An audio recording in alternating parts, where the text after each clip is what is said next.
who knows but that you have been raised up for such a time as this. Chris will read a couple of readings from the book of Esther. Thank you very much, Chris.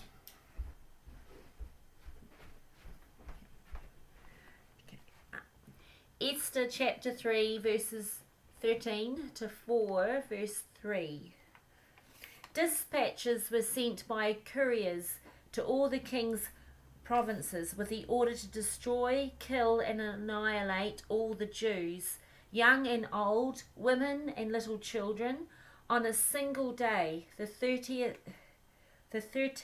day of the 12th month, the month of Adar, and to plunder their goods. A copy of the text of the edict was to be issued as law in every province and made known to the people of every nationality so that they would be ready for that day. Spurred on by the king's command, the couriers went out and the edict was issued in the citadel of Susa. The king and Haman sat down to drink, but the city of Susa was bewildered. When Mordecai learned of all that had been done, he tore his clothes, put on sackcloth and ashes, and went out into the city, wailing loudly and bitterly. But he went only as far as the king's gate, because no one clothed in sackcloth was allowed to enter it. In every province in which the edict and order of the king came, there was great mourning among the Jews, with fasting, weeping, and wailing. Many lay on sackcloth and ashes. And verses 12 to 17. When Esther's words were reported to Mordecai, he sent back this answer: Do not think that because you are in the king's house, you alone of all the Jews will escape. For if you remain silent at this time, relief and deliverance for the Jews will arise from another place, but you and your father's family will perish. And who knows but that you have come to royal position for such a time as this. Then Esther sent this reply to Mordecai: Go gather together all the Jews who are in Susa and fast for me. Do not eat or drink for 3 days, night or day. I and my maids will fast as you do. When this is done, I will go to the king, even though it is against the law. And if I perish, I perish. Thank you. Thank you very much, Chris.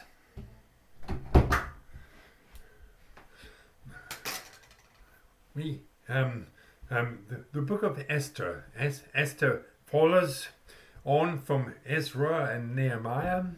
I want to tell you briefly what I will do in this message. I will give a brief word of introduction. I will give the biblical theology. I will briefly tell the story of Esther, and I will follow up with 2 points. So, brief word of introduction. Esther is one of 2 books named after women, and the other being the other one being Ruth. Ruth is a Gentile that married a Jew, and Esther is a Jew who married a Gentile.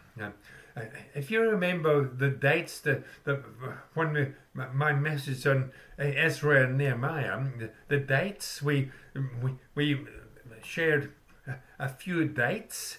586 BC, the fall of Jerusalem, and then 539 BC, the fall of Babylon to Persia, and then 538 BC, the year later, Cyrus gave permission for the Jews to return to what was left of Jerusalem, and Zerubbabel, who was in the line of David, took advantage of, availed himself of that permission, and he and 50,000 Jews returned to Jerusalem. But not every Jew availed themselves of that permission. Some Jewish families had adapted and adjusted to live in Babylon, now Persia, and they didn't want to go back. Mordecai is one of the main characters in the book of Esther, and Mordecai's family can't have wanted to go back to Jerusalem, but because Mordecai was probably born in Susa, where the king's palace was. Esther's family can't have wanted to go back as well, because Esther was born in Persia as well. Esther became queen of Persia in 479 BC.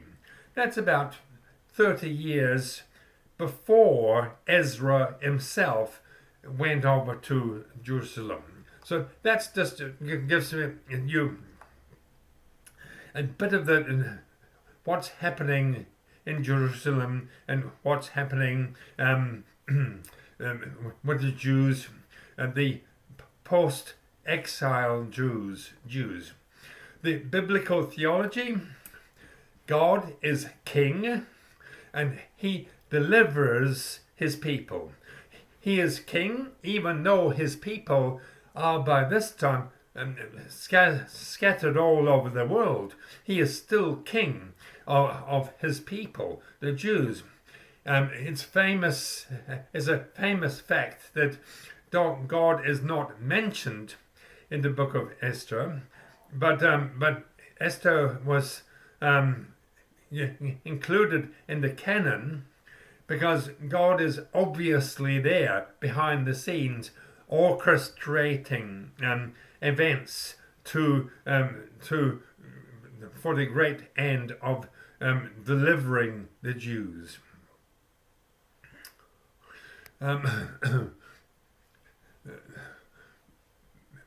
Harking back to the beginning, remember that God told the guilty three, Satan, Adam and Eve, that there would be warfare between the seed of the serpent and the seed of the woman, ongoing hostility, ongoing enmity between the seed of the serpent and the seed of the woman,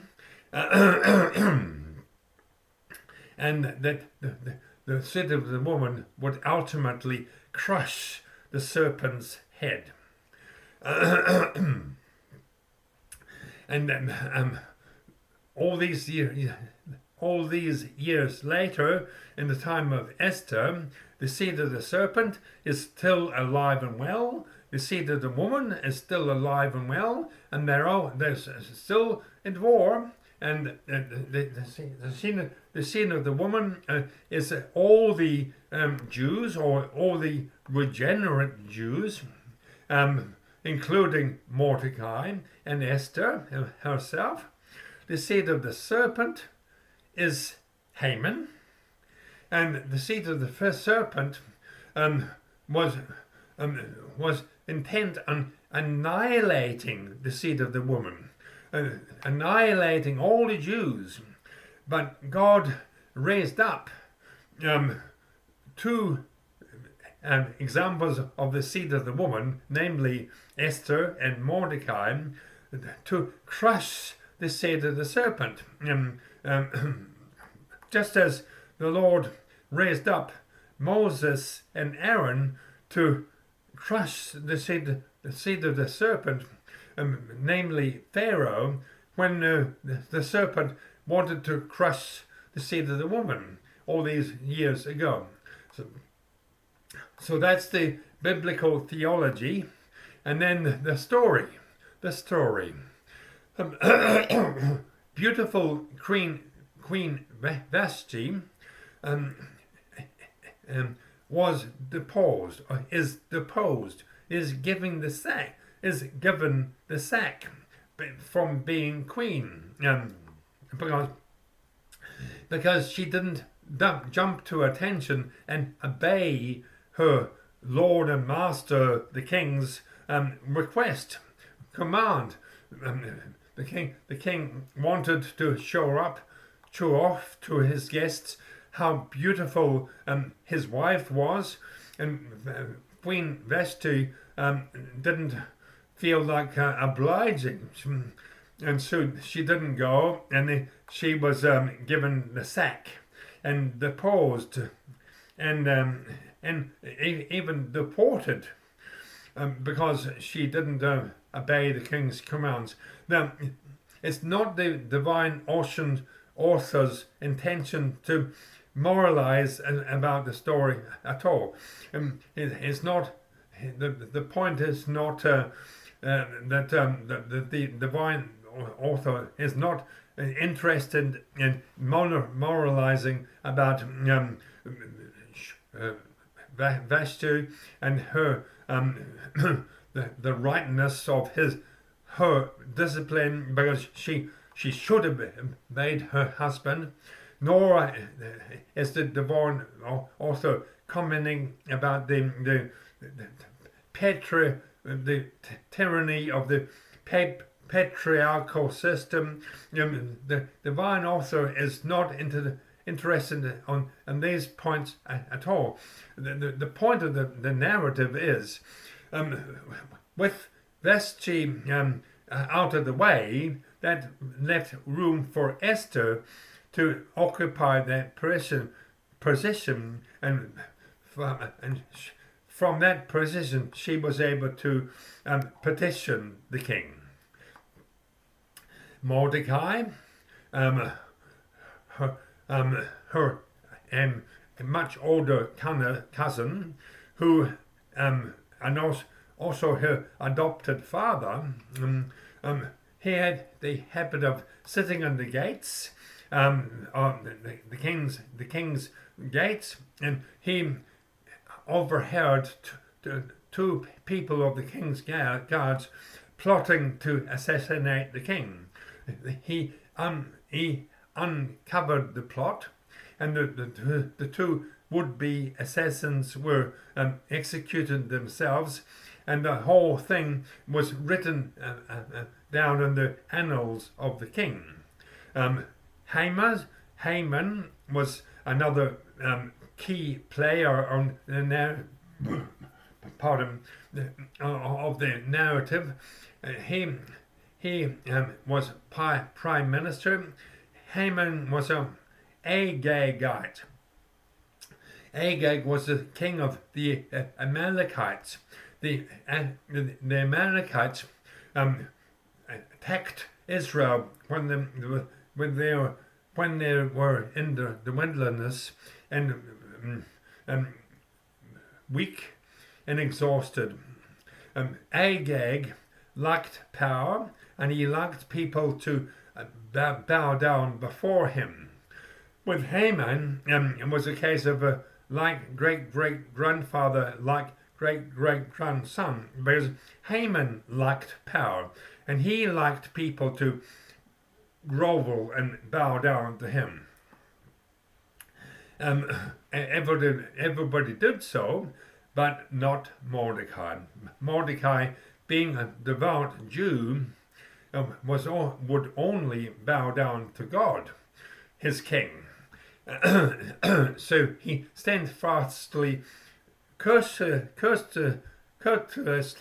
politely refused to bow down to Haman. Haman, that stung Haman's pride, and in a fit of rage, he went to the king and talked to the king and deceived the king into deciding to annihilate every single Jew on the face of the earth, and that was written down on a certain date, to be done in a certain date. Mordecai heard about that, and he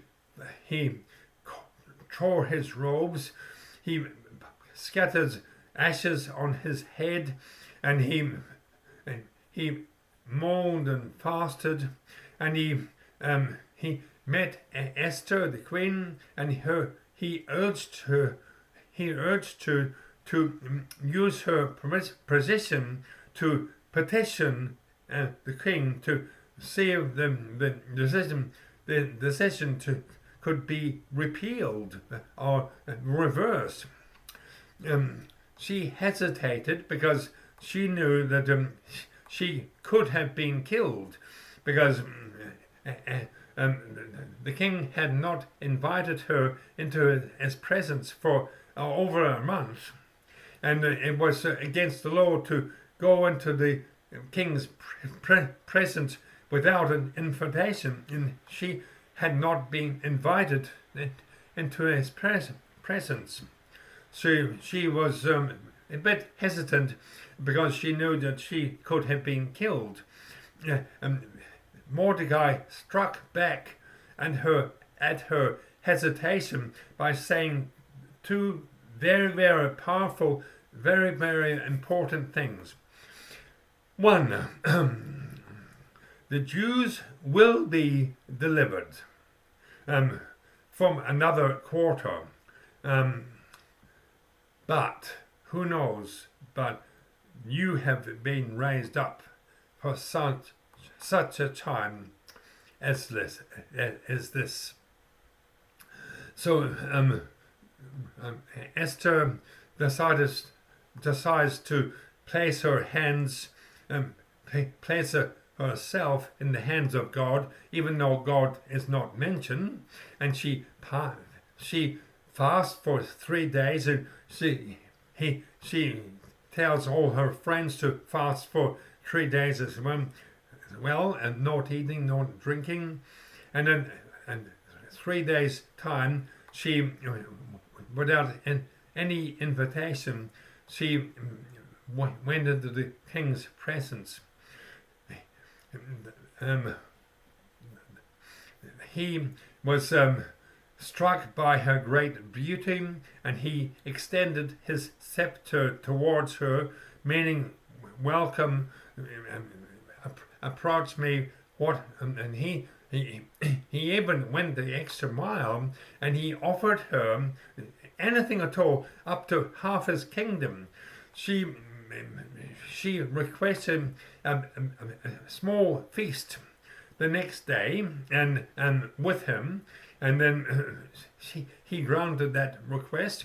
And at the feast, she asked for another feast the following day, and to which Haman would be invited. The king granted that request too. And then when Haman was told, he preened and he puffed himself up, and rejoicing in his own importance, and he went to his house to boast about his importance, and that he was invited to a banquet with the king and queen. On the way, he passed Mordecai, who again did not bow down to him. That annoyed Haman again, and Haman ordered a gallows, a very, very tall gallows, to be built, on which to hang Mordecai in the near future. Pardon.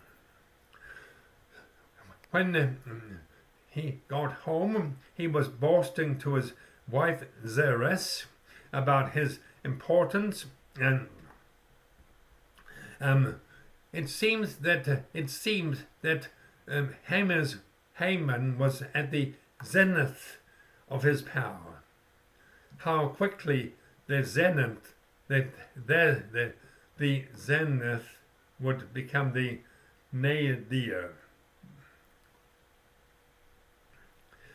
Because that night the king was unable to sleep. So, as many people do with insomnia, he started to read. He called for the annals of the king to be brought to him by his room servant, and he was reading, and he read the part about Mordecai uncovering the plot to assassinate King Xerxes. And then he said to his room servant, has anything been done to reward Mordecai? And his servant said, no, your majesty, nothing has been done yet. And then the king was aware of somebody just out of vision, but somebody hanging around near his bedroom. And he called for that person to appear and come to his bed. And it was Haman. And the king asked Haman, what should be done to the man that the king wants to honor? Haman, of course, thought the king meant himself. So he swelled up with pride again, and he said, your majesty, that man should be dressed in fine robes and mounted on a white horse, and then be led through the town by a person loudly proclaiming, this is what happens to the man the king wants to honor. This is what happens to the king, the man that the king wants to honor. Haman was anticipating it all being done to him. And the king said, good idea. Now see that you do this to Mordecai. So Haman, there was nothing else for it but for Haman to do that to Mordecai. He dressed Mordecai in fine robes, and he set Mordecai on a magnificent white horse, and he led Mordecai through the streets of Susa, ringing his bell and loudly proclaiming, this is what happens to the man the king wants to honor. When Haman's ordeal was finished, he went home in a complete mortification and embarrassment to tell his wife what had happened. His wife didn't exactly make it easier for him, because his wife Zeresh said, I've got a bad feeling about this. Haman brightened up momentarily when he remembered the feast the next day. At least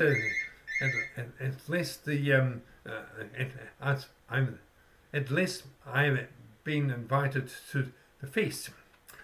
So the feast the next day came, and the feast was just this Xerxes, Esther, and Haman.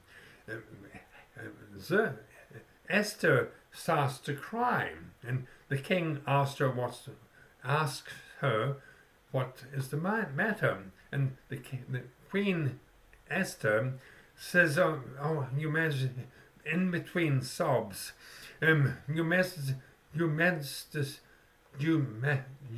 majesty, if it was only me, I wouldn't bother you, but it concerns a whole people group, a whole race in your kingdom. Your majesty, they're all going to be killed, every single one of them, and your majesty, I'm Jew too. And the king was wrathful that he had been deceived into deciding to kill all the Jews in the land, and he said, who has done this?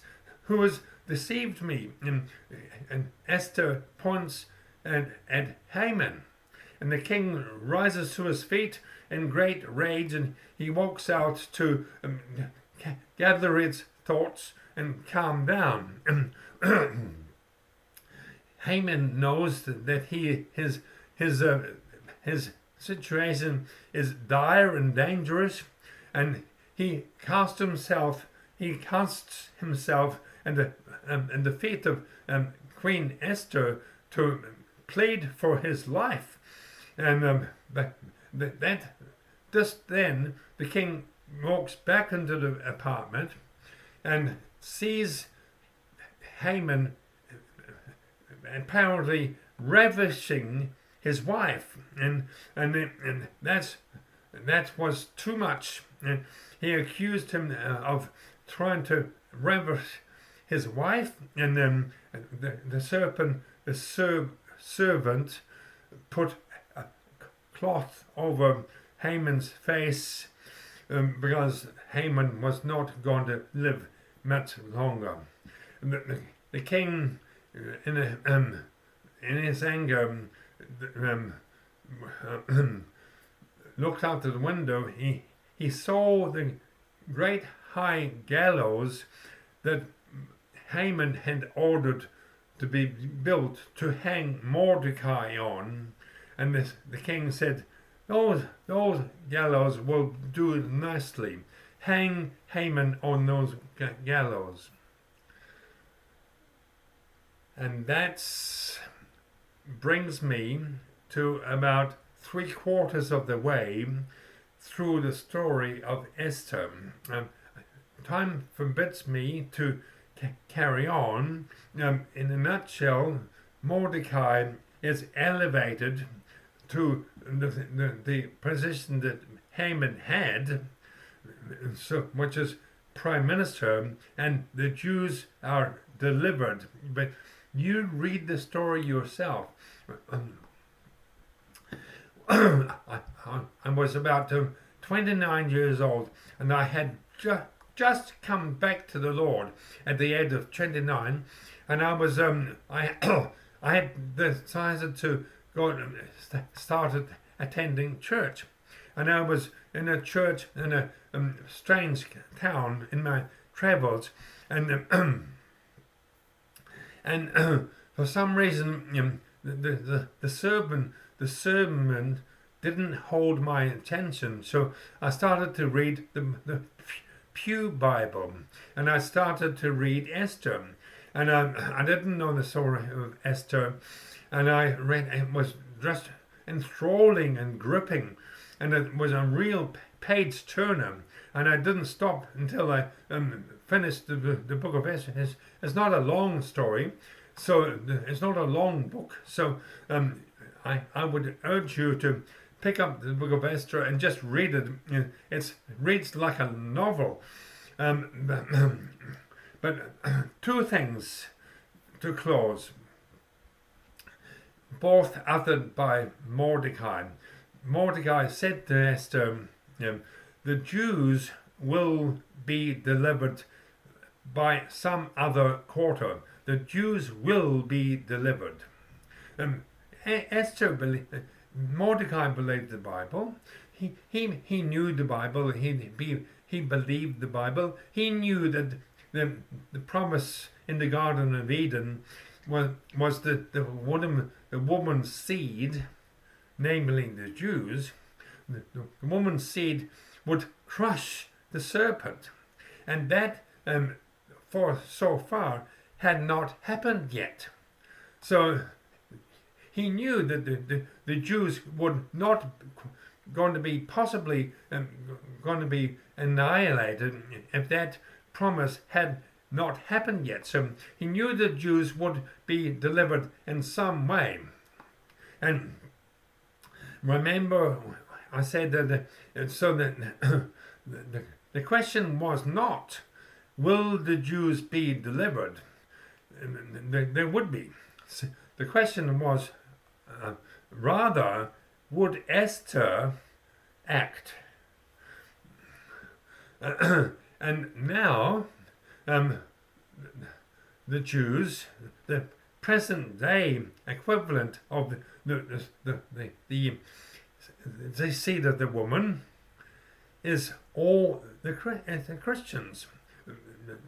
Romans 2 says a Christian, a true Jew is somebody who has had his heart circumcised by the Holy Spirit.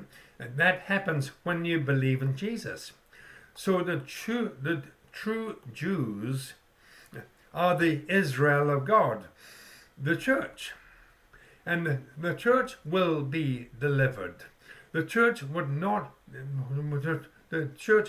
not be annihilated, even despite the predictions of some theologians and academics when they see the rising hostility against the church, and they write bleakly that the church can't survive into the 21st century. Perish the thought the church will survive. In fact, the church is the most important thing that the growth of the church is the most important thing that is happening on the face of this earth. The church is a vastly more important institution than the government or anything else. So the Jews, the true Jews, the church will be saved, will go, because Jesus said, I will build my church and the gates of hell will not prevail against it. So as with Mordecai and Esther, the question is not, will the Jews be annihilated? They won't be. The question is, would Esther avail herself of her position to act and save the Jews? And the question is now to you and to your church. The question is not, will the church survive? It will. The question is, what is, if anything, what is God asking you to do to grow, to save and grow and bless the body of Christ? Something that's perhaps a little bit scary, something that you see as being a little bit dangerous or uncomfortable.